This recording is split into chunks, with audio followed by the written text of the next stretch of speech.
আসসালামু আলাইকুম এভরিওয়ান, সবাই কেমন আছেন? চলে আসলাম আপনাদের সাথে আরও একটাই সুন্দর একটা ভিডিও নিয়ে। আর আমি ইমরান আছি আপনাদের সাথে ইতালির ছোট্ট একটা গ্রাম থেকে। এবং আজকে ইতালিতে প্রচুর বৃষ্টি হয়েছে সকালবেলা। তো বের হলাম যে একটা ভিডিও মেক করে নেই। আজকে আমি যে ভিডিওটা মেক করব সেটা খুবই ইম্পর্টেন্ট হতে যাচ্ছে। ভিডিওটা শুরু করার আগে একটাই রিকোয়েস্ট করব, যারা আমার চ্যানেলে নতুন আজকে আমার এই ভিডিওটা দেখতেছেন, দয়া করে প্লিজ ভিডিওটা আপনারা সাবস্ক্রাইব করে দিবেন আমার চ্যানেল। এবং কোনো ধরনের প্রশ্ন থাকলে আপনারা আমার কমেন্ট বক্সে কমেন্ট করতে পারেন। আমার সাথে যোগাযোগ করতে চাইলে আপনারা আমার ফেসবুক পেজ ইমরান নাজিব ব্লগে কানেক্টেড হতে পারেন। আজকে দুইটা দেশ নিয়ে একসাথে আলোচনা করব। সেটা হচ্ছে যে আপনার জন্য পোল্যান্ড বেস্ট হবে নাকি হাঙ্গেরি বেস্ট হবে, আপনি কোন দেশে ফাইল জমা করবেন। সো দুইটা দেশেরই খারাপ দিক ভালো দিক এবং বিবেচনা করেই আপনাদের সাথে আমি আজকে আপনাদেরকে তথ্য দিব, এবং তখন আপনি ডিসাইড করতে পারবেন আপনার জন্য কোন দেশটা ভালো হবে।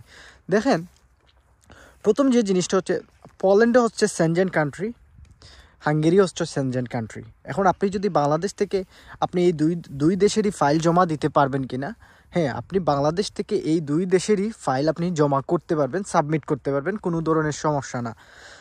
এখন অনেকের প্রশ্ন যে এই দুই দেশে আসলে কম টাকার ভিতরে যাওয়া যায় কিনা, সেটা হচ্ছে আপনার প্রশ্ন। দেখেন, আপনি যদি হাঙ্গেরির জন্য ট্রাই করেন আপনার টাকা কিন্তু 12-13 লাখ টাকা লাগবে।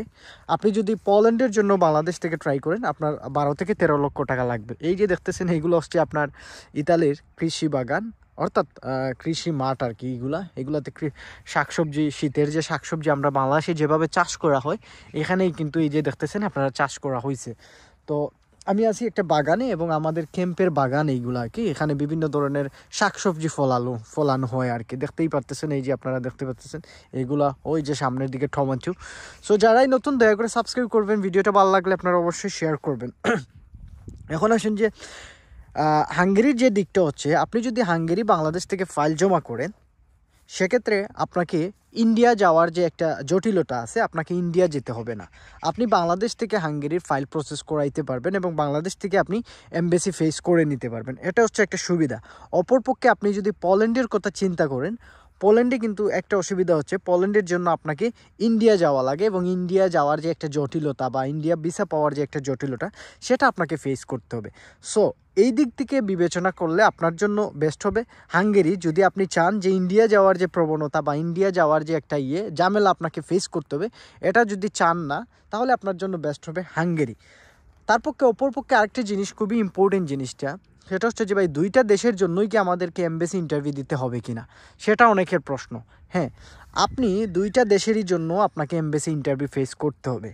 তাহলে ভাই, এই দিক দিকে আসলে আমার জন্য কোনটা বেটার হবে? আমি ইংরেজিতে দুর্বল, আমি ইংরেজিতে কথাবার্তা বলতে পারি না, তাহলে আমার জন্য কোন দেশটা ভালো হবে? আপনি একটু আমাদেরকে রিকমেন্ডেড বা সুপারিশ করুন তো, কোনটা ভালো হবে আমার জন্য। দেখেন, দুইটা দেশেরই এমবেসি ফেস করতে হবে, যেহেতু দুইটা দেশই হচ্ছে গিয়ে আপনার সেনজেন কান্ট্রি। সো এই ক্ষেত্রে আপনি যেহেতু ইংরেজিতে যারা একেবারেই দুর্বল, তাদের জন্য বেস্ট হবে হাঙ্গেরি। কারণ আপনারা সবাই জানেন, হাঙ্গেরিতে এমবেসি ইন্টারভিউ কিন্তু আপনাকে বাংলাতেই দিতে হবে। অপরপক্ষে আপনি যদি পোল্যান্ডে যান, পোল্যান্ডে এমবেসি ইন্টারভিউটা কিন্তু আপনাকে ইংরেজিতেই দিতে হবে। এবং পোল্যান্ডের জন্য অনেক ধরনের প্রশ্ন করে এমবেসিটা, এমবেসিতে মানে আপনাকে খুবই কেয়ারফুলি সব কিছু আনসার করতে হবে। কারণ অনেক সময় পোল্যান্ড এমবেসি থেকে আমাদের বাংলাদেশিদেরকে সন্দেহ মনে করে, যেমন ইন্টারভিউতে যদি ভুল প্রশ্ন আপনি ভুল আনসার করেন, ভুল উত্তর দেন, তাহলে আপনাকে রিজেক্ট করে দিতে পারে ওইটা ইস্যু দেখিয়ে। সেক্ষেত্রে এই বিবেচনার ক্ষেত্রে আমি বলবো যে হাঙ্গেরিতেই আপনার জন্য বেস্ট হবে, যদি আপনি ইংরেজিতে বা এইগুলোতে খারাপ থাকেন। কারণ পোল্যান্ডে এমবেসি ইন্টারভিউটা অনেক ম্যাটার করে আপনার ভিসা পাওয়ার ক্ষেত্রে। সেটা যারা এমবেসি ফেস করছে অতীতে, তারা হয়তো জানে। সো আশা করি বুঝতে পারছেন এই জিনিসটা। তারপর হচ্ছে স্যালারির দিক দিয়ে বা ওয়ার্ক পারমিট বের হওয়ার দিক দিয়ে আসলে কোন দেশে গিয়ে আছে, মানে কোন দেশে দ্রুত পারমিট বের হয়, সেক্ষেত্রে আসলে কোন দেশটা আপনার জন্য বেস্ট হবে, হাঙ্গেরি নাকি আপনি চাচ্ছেন খুব দ্রুত সময়ে আপনার পারমিটটা আপনি কালেক্ট করে নিতে চাচ্ছেন, সেজন্য আপনার জন্য কোন দেশটা বেস্ট হবে? এই দিক দিয়ে বিবেচনা করলে অনেক সময় 1.5 মাস 2 মাসেও চলে আসে হাঙ্গেরি পারমিট। বর্তমানে একটু ডিলে হচ্ছে, কিন্তু আগে একটা সময় খুবই আর্লি চলে আসছে। অপরপক্ষে আপনি যদি পোল্যান্ডের দিক বিবেচনা করেন, পোল্যান্ডের পারমিটের কথা বিবেচনা করেন, তাহলে পোল্যান্ডে কিন্তু আপনার পারমিট আসতে 3 মাসের মতো সময় লাগে। তবে এই জায়গাতে একটা কিন্তু আছে, আপনি যখন হাঙ্গেরির জন্য ফাইল জমা করবেন তখন কিন্তু আপনি কোনো ধরনের অ্যাক্সেস বা কোনো ধরনের কিছু আপনি জানতে পারবেন না আদৌ কি আপনার অ্যাপ্লিকেশন সাবমিট হয়েছে কিনা, এজেন্ট আপনার ফাইলটা সাবমিট করছে কিনা এটা জানার কোনো ওয়ে নাই। অপরদিকে আপনি যদি পোল্যান্ডে ফাইল জমা করেন সেক্ষেত্রে আপনি কিন্তু সাবমিশন স্লিপ একটা পাবেন এবং এইটা পাওয়ার পর আপনি আপনার মনকে সান্ত্বনা দিতে পারবেন যে আসলেই তারা পোল্যান্ডের জন্য এজেন্সি আমার ফাইল সাবমিট করছে। এই দিক দিয়ে বিবেচনা করলে এবং আপনার যদি আপনি প্রমাণ বা এভিডেন্স হিসাবে চান তাহলে পোল্যান্ড হচ্ছে ভালো এই দিক দিয়ে। কারণ হচ্ছে আপনি পারমিটের জন্য অ্যাপ্লিকেশন করার পর তারা সাবমিশন স্লিপ দিবে এবং এটা দেখে আপনি যাচাই বাছাই করতে পারবেন যে আদৌ কি তারা, এবং এই সাবমিশন স্লিপে কিন্তু আপনি আপনার কোম্পানির নাম সহ এভরিথিং আপনি দেখতে পাবেন এবং কত ইয়ারের জন্য আপনার ওয়ার্ক পারমিট অ্যাপ্লিকেশন করা হয়েছে সেটা কিন্তু আপনি জানতে পারবেন। সো এটা একটা ভালো দিক। সো ডেফিনেটলি এই দিক দিয়ে বিবেচনা করলে পোল্যান্ডের জন্য ফাইলটা দেয়া আমি মনে করি বেটার আপনার জন্য, মানে যদি হয়। তবে দেখেন এই দুই কান্ট্রি কিন্তু ভিসা রেশিও ভাই কম। এখন আমাকে হয়তো অনেকেই গালি দিতে পারে কমেন্টে যে ভাই তুই মানুষকে পোল্যান্ড এবং হাঙ্গেরি ফাইল জমা দেওয়ার জন্য কেন উৎসাহ করতেছিস। দেখেন এখানে উৎসাহ প্রকাশ করতেছি না, কিন্তু এই দেশগুলোতে মানুষ অহরহ ফাইল জমা করতেছে। এখন আপনার জন্য কোনটা বেস্ট হবে আপনি আমার সম্পূর্ণ ভিডিও দেখলে এমনিতেই বুঝতে পারবেন এবং আপনি ডিসাইড করে নেবেন আপনি কোন দেশে ফাইল জমা দেবেন। আমি ভালো খারাপ দিক দিয়ে মানে করতেছি। পোল্যান্ডের পারমিট আসতে 3 মাস লাগে, হাঙ্গেরি ম্যাক্সিমাম সময় 2 মাস 2.5 মাস লাগে, পোল্যান্ডেরটা 3.5 মাস 4 মাসও অনেক সময় লেগে যায়। সো আশা করি বুঝতে পারছেন। এখন আসেন সুযোগ সুবিধার দিক দিয়ে আসলে কোনটা এগিয়ে, হাঙ্গেরি নাকি পোল্যান্ড। দেখেন পোল্যান্ডে যাওয়ার পর আপনি স্থায়ীভাবে বসবাস করার সুযোগ পাবেন। আপনি একটা সময় যদি পোল্যান্ডে কাজকর্ম করার পর আপনি পিআরও পাবেন। কিন্তু অপরদিকে আপনি যদি হাঙ্গেরির কথা বিবেচনা করেন, হাঙ্গেরিতে কিন্তু আপনি পিআর বা এইগুলো আপনি পাবেন না। কারণ হচ্ছে হাঙ্গেরিতে কাজের ভিসাতে যাওয়ার পর আসলে আর এইগুলার সিস্টেম নাই যে আপনি কাজের ভিসাতে থাকার পর আপনি পিআরের জন্য আবেদন করতে পারবেন। সো এই দিক দিয়ে বিবেচনা করলে পোল্যান্ড এগিয়ে, এবং পোল্যান্ডের জন্য আপনি এই দিক দিয়ে এগিয়ে রাখতে পারেন হাঙ্গেরি থেকে পোল্যান্ডের জন্য। কারণ পোল্যান্ডে যদি আপনি যান কাজকর্ম করেন সঠিক মতো করেন তাহলে ইন ফিউচারে আপনি ভালো কিছু করতে পারবেন এবং আপনার ফ্যামিলিও নিয়ে যেতে পারবেন, কিন্তু হাঙ্গেরিতে ওই সুযোগটা নাই। সো এদিক দিয়ে বিবেচনা করলে আমি মনে করি এদিক দিয়ে এগিয়ে আছে পোল্যান্ড। সো আপনি এখন ডিসাইড করেন আপনি কি করতে চাচ্ছেন, বুঝতে পারছেন ভাইয়া।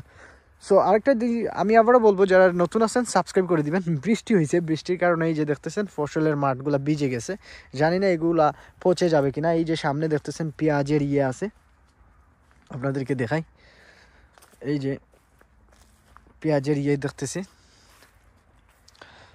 এখন স্যালারি কত, স্যালারি দেখেন পোল্যান্ডেও যেরকম হাঙ্গেরিও মোটামুটি সেরকম, একটু 19-20 থাকতেই পারে, তবে ম্যাক্সিমামই একই রকম। যেমন স্যালারি রেঞ্জটা আসলে 850 ইউরো 900 ইউরো এইরকম হয়ে থাকে পোল্যান্ডের এবং হাঙ্গেরির জন্য। তো আশা করি এই জিনিসটা আপনারা বুঝতে পারছেন স্যালারির বিষয়টা। তারপর হচ্ছে কোম্পানি ভালো খারাপ দিকগুলা কী কী দেখেন। পোল্যান্ডেও যেটা কোনো কোম্পানি আপনাকে টাকা দিবে, কোনো কোম্পানি আপনাকে খাওয়া দিবে। হাঙ্গেরিতেও ঠিক সেই রকম, কোনো কোম্পানি আপনাকে টাকা দিবে, কোনো কোম্পানি আপনাকে খাওয়া দিবে, বুঝতে পারছেন। তো এই হচ্ছে গিয়ে এবং আপনি হাঙ্গেরিতে যাওয়ার পরও এক্সট্রা কাজ করতে পারবেন কোম্পানি যদি অ্যালাউ করে। তারপর হচ্ছে আপনি পোল্যান্ডে যাওয়ার পরেও এক্সট্রা কাজ করতে পারবেন, এবং পোল্যান্ডে কিন্তু একটা সময় আপনি বিজনেসও করতে পারবেন, এবং অনেক বাংলাদেশি বিজনেস করতেছে। কিন্তু হাঙ্গেরিতে ওই রকম তেমন একটা সুযোগ নাই বিজনেস করার বা করার, আছে তবে আসলে বাঙালি খুব কমই হাঙ্গেরিতে করে। তবে হাঙ্গেরি স্টুডেন্টদের জন্য খুবই একটা ভালো, বাংলাদেশি স্টুডেন্টদের জন্য। তো আপনারা যারা স্টুডেন্ট ভিসাতে যেতে চাচ্ছেন আপনারা যেতে পারবেন। হাঙ্গেরিতে স্টুডেন্ট ভিসাতে যাওয়ার পর আপনারা কিন্তু কাজকর্ম এগুলা করতে পারবেন। তারপর হচ্ছে স্থায়ীভাবে বসবাস করারও সুযোগ আপনি পাবেন একটা সময়। সো আশা করি বুঝতে পারছেন। এই যে ভিডিওগুলোতে আপনাদেরকে ইনফরমেশন দিচ্ছি এগুলো আপনাকে কাজে দিবে যখন আপনি ফাইল জমা দেওয়ার ক্ষেত্রে আপনারা অনেক বিষয়গুলো এইগুলো চিন্তা করেন। তো ভালো দিক খারাপ দিক আমি আপনাদেরকে বলে দিলাম যে পোল্যান্ডের জন্য আপনার কোন দিক ভালো হবে, পোল্যান্ডের জন্য আপনার কোন দিক খারাপ হবে।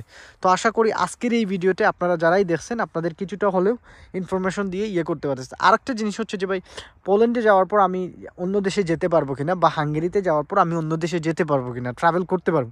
দেখেন আপনি পোল্যান্ডের টিআরসি কার্ড পান অথবা হাঙ্গেরির টিআরসি কার্ড পান, আপনি যে কোনো দুইটা দেশের টিআরসি কার্ড যদি আপনি পান, আপনি অনায়াসে সেটা হোক হাঙ্গেরির টিআরসি কার্ড অথবা পোল্যান্ডের, আপনি অনায়াসে অন্য দেশে ট্রাভেল করতে পারবেন। তবে আপনি পোল্যান্ডের টিআরসি কার্ড দিয়ে বা হাঙ্গেরির টিআরসি কার্ড দিয়ে অন্য দেশে আপনি ট্রাভেল করতে পারবেন না, সো আশা করি এই জিনিসটা আপনারা বুঝতে পারছেন।